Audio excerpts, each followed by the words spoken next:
Hi everyone.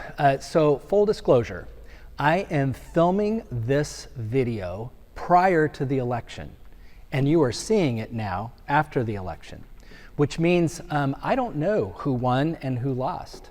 I don't know what state the country is in right now, and perhaps that's a good thing, because as I've been thinking about this, and as I've been talking with folks leading up to the election on both sides of the aisle, so to speak, everyone seems convinced that if their candidate doesn't win, everything's going to fall apart.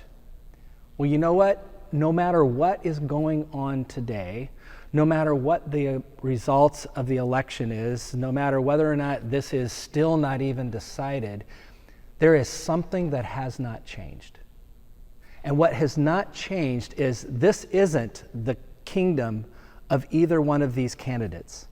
This isn't the kingdom of either one of these parties. This is God's kingdom, and that has not changed. I know sometimes it's really difficult to believe that, and I know that for some people, you are so disappointed that your candidate didn't win, and others of you who are watching this are so excited because your candidate won. And the thing is, there's a lot of turmoil about that, and there's a lot of folks that are really concerned and saying, if your candidate lost, what's God doing in all of this? And if your candidate won, see, God was on our side. And you know what? That is so hard to really take that point of view. Because here's the thing, it is God's kingdom regardless of who we elect as officials. And yes, major things can change depending on an election, but that does not change.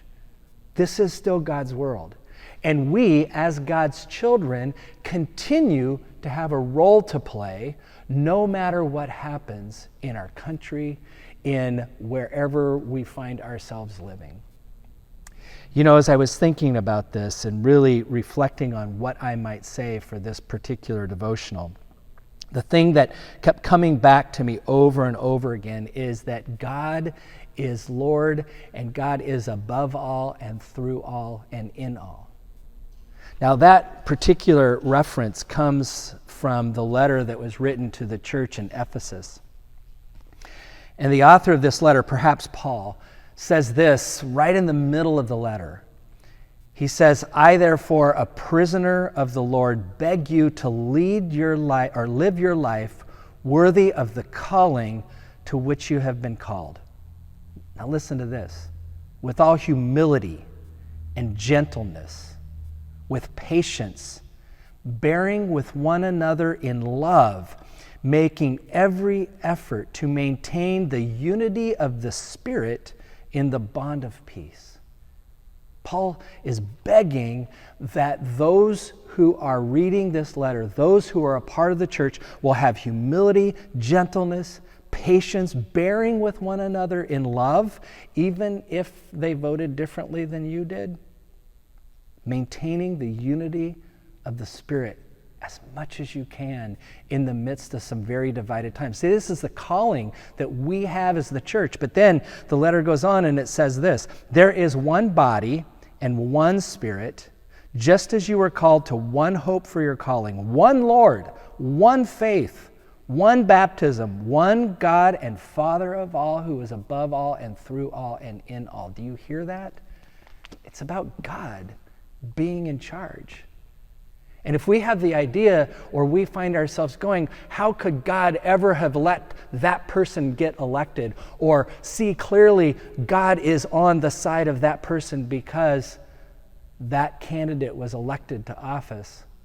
We have to sit back and remember the leaders that sometimes God allowed to come to power may not have been coming to power in order to do what the population really wanted to have happen. Maybe God allowed people to come to power, individuals, kings, rulers come to power because there was a need for some kind of correction, some kind of change, some kind of new thing that was happening.